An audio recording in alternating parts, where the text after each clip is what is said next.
Hello दोस्तों, आप सभी का स्वागत है फैक्ट फ्लिकर के इस चैनल पर। आज हम जानेंगे कि इजराइल और ईरान के युद्ध के बीच में रशिया को किस प्रकार से बेनिफिट होने वाला है और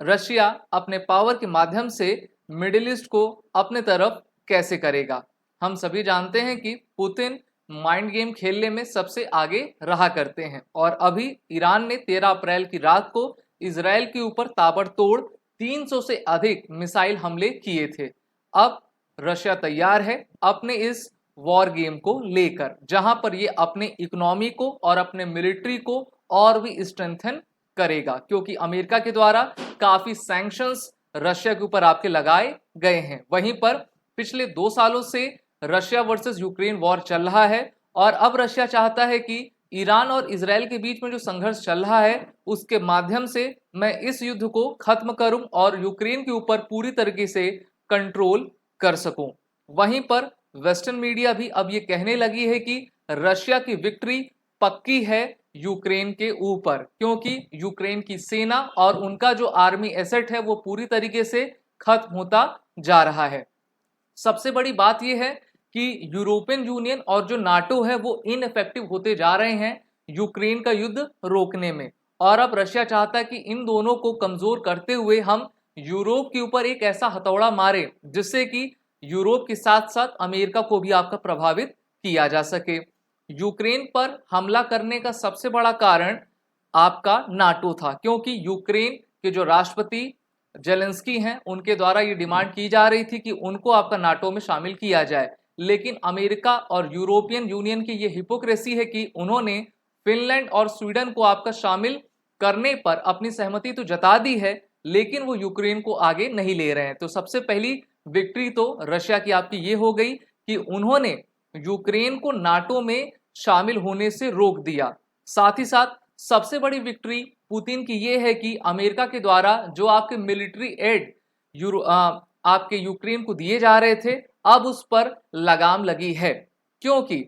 अब इजराइल वर्सेस ईरान भी हो रहा है और अमेरिका जो पहले अफगानिस्तान, अभी यूक्रेन और अब इजराइल को आपका मिलिट्री एड दे रहा है, उससे अमेरिका के इलेक्शन सबसे ज्यादा प्रभावित होते जा रहे हैं। वहीं पर डोनाल्ड ट्रंप ने यह कह दिया है कि अगर मैं राष्ट्रपति अभी होता तो कभी भी ईरान के द्वारा इजराइल पर हमला नहीं किया जाता। 2024 में पुतिन की इतनी बड़ी विक्ट्री हुई है कि वो एक बार फिर से वहां के प्रेसिडेंट आपके चुन लिए गए हैं और लोकप्रियता के मामले में भी पुतिन रशिया में आपके सर्वश्रेष्ठ हैं। तो इस तरीके से एक तीर से दो निशाना लग रहा है, लेकिन इस बार मैं एक तीर से दो निशाना नहीं कहूंगा बल्कि एक तीर से 4 निशाना लग रहा है, क्योंकि सबसे बड़ी बात यह है कि जितनी आपकी इंटरफेरेंस अमेरिका की मिडिल ईस्ट में होती है उतना ही एंटी अमेरिका मूवमेंट आपका चलता जाता है और अमेरिका के हित और उनके ट्रेड सबसे अधिक प्रभावित यहां पर हो जाते हैं, क्योंकि कोई भी मिडिल ईस्ट कंट्री मेनली जो है अमेरिका को यहां पर नहीं चाहती है। आपको याद होगा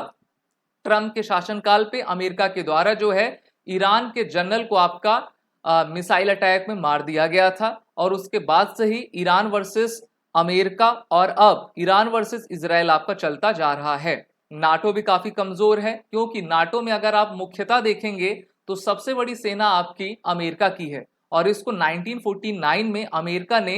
यूएसएसआर के विरोध में आपका बनाया हुआ था, लेकिन अभी तक ये कोई भी आपके इफेक्टिव नहीं रह पाए हैं। वहीं पर रशिया ये चाहता है कि मिडिल ईस्ट में उसकी भूमिका काफी तेजी से बनती जाए और रशिया मिडिल ईस्ट को सबसे अधिक आर्म्स इंपोर्ट भी आप एक्सपोर्ट करता जा रहा है, जिसके माध्यम से जितना ही मिडिल ईस्ट की डिपेंडेंसी रशिया पर बनेगी उतना ही रशिया की इकोनॉमी आपकी स्ट्रेंथन होगी। और यहां पर हमने देखा कि अमेरिका के द्वारा लगाए गए प्रतिबंधों के बावजूद भी रशिया की इकोनॉमी काफी तेजी से ग्रो हो रही है, जिसमें भारत उसका सबसे बड़ा पार्टनर आपका बना हुआ है, क्योंकि हम उनसे सस्ते दामों पर क्रूड ऑयल्स लेते जा रहे हैं। रशिया के द्वारा कहा गया है कि जो फिलिस्तीन इजराइल का आपका मामला है या फिर ईरान वर्सेस इजराइल का मामला है वहां पर हम मीडिएटर की भूमिका निभा सकते हैं। तो इस प्रकार से इस पूरे रीजन में सबसे बड़ा दादा बनने की कोशिश आपके रशिया के द्वारा की जा रही है। वहीं पर रशिया